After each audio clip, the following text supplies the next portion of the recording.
날마다 쓰는 나의 신앙일기 TV 데일리 큐티 나무향기입니다. 오늘은 4월 9일 주일입니다. 오늘 함께 묵상할 성경 본문은 창세기 13장 14절에서 18절입니다. 롯이 아브라함을 떠난 후에 여호와께서 아브라함에게 이르시되 너는 눈을 들어 너 있는 곳에서 북쪽과 남쪽 그리고 동쪽과 서쪽을 바라보라. 보이는 땅을 내가 너와 네 자손에게 주리니 영원히 이르리라. 내가 네 자손의 땅에 티끌 같게 하리니 사람이 땅에 티끌을 능히 셀 수 있을진데 네 자손도 세리라. 너는 일어나 그 땅을 종과 횡으로 두루 다녀보라. 내가 그것을 내게 주리라. 이에 아브라함이 장막을 옮겨 헤브론에 있는 마므레 상수리 수풀에 이르러 거주하며 거기서 여호와를 위하여 제단을 쌓았더라. 아브라함은 롯에게 선택권을 주어 먼저 그가 원하는 곳으로 떠나갈 수 있게 배려해 주었습니다. 이것은 아브라함이 하나님을 경험하면서 이 세속적인 가치관보다는 하나님을 향한 믿음의 가치관을 가지고 있음을 보여줍니다.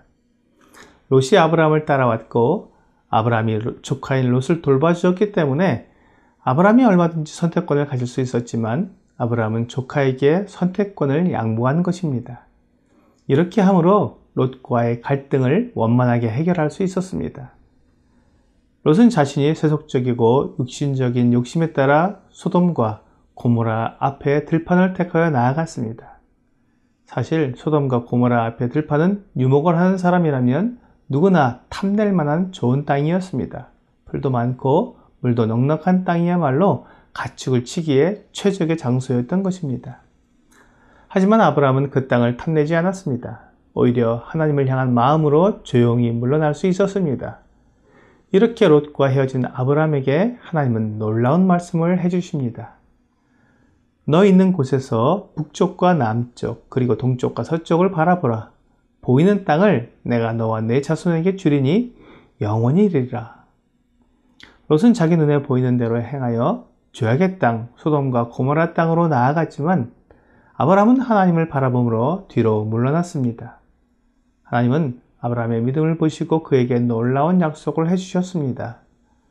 롯이 가장 좋은 땅을 택해갔지만 그에게는 하나님의 약속이 없었습니다. 그리고 그는 점점 소돔과 고모라 성으로 향해 가더니 결국 죄악의 성 소돔성에 들어가 살게 되었습니다. 그의 마음에 하나님은 없고 오직 물질적인 풍요만 있었던 것입니다. 그가 소돔과 고모라 앞에 들을 택했을 때 하나님을 위한 제단을 쌓지 않았습니다. 그는 하나님을 위해 소돔과 고모라로 간 것이 아니라 자기 자신을 위해 그 땅으로 간 것입니다. 그러므로 하나님께서 그에게 아무런 약속도 하지 않으셨습니다. 그런데 하나님을 바라보는 아브라함에게는 하나님께서 그가 보는 모든 땅을 그와 그의 자손에게 영원히 주겠다고 약속해 주셨습니다. 이것이 믿음의 사람에게 주어지는 하나님의 복입니다.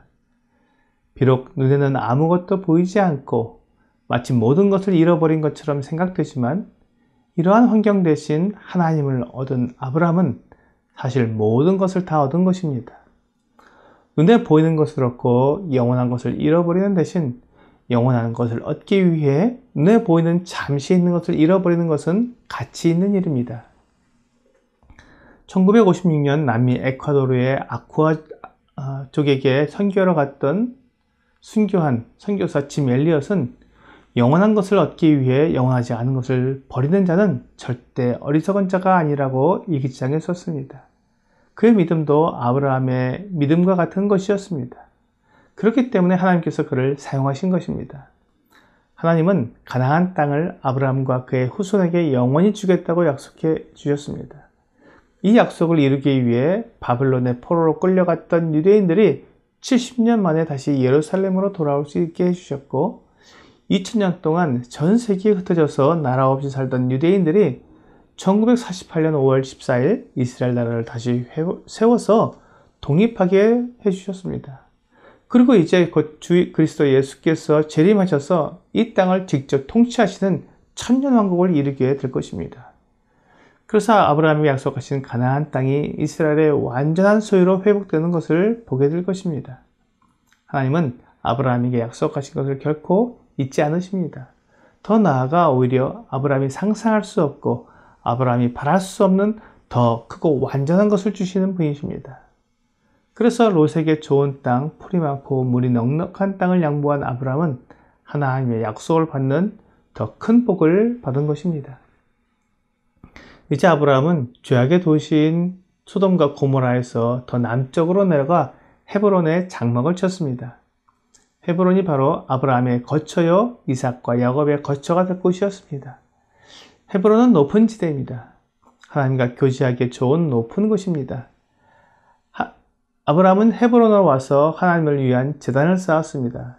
이것이 아브라함이 하나님을 믿었고 그의 선택이 하나님의 뜻에 따르는 것이었음을 보여줍니다. 아브라함은 하나님을 위한 제단을 쌓았습니다. 그의 마음속에는 언제나 하나님이 우선이었고 하나님을 섬기는 것이 그에게 가장 중요한 일이었던 것입니다.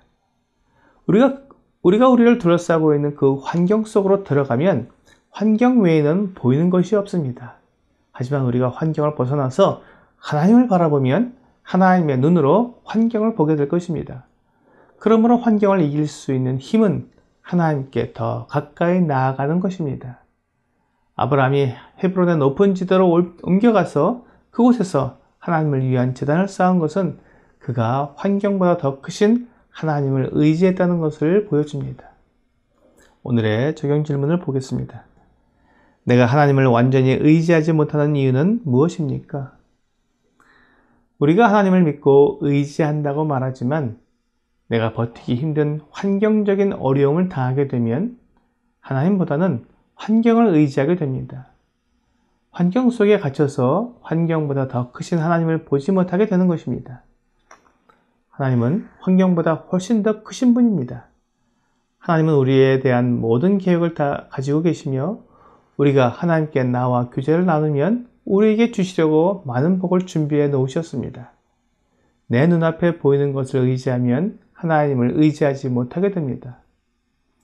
오늘 내 눈앞에 보이는 것들 때문에 보이지 않는 하나님의 큰 능력과 복을 잃어버린 자가 되지 않고 환경을 뛰어넘는 하나님과 교제하여 환경을 이기는 여러분과 제가 되기를 주 예수님의 이름으로 기도합니다.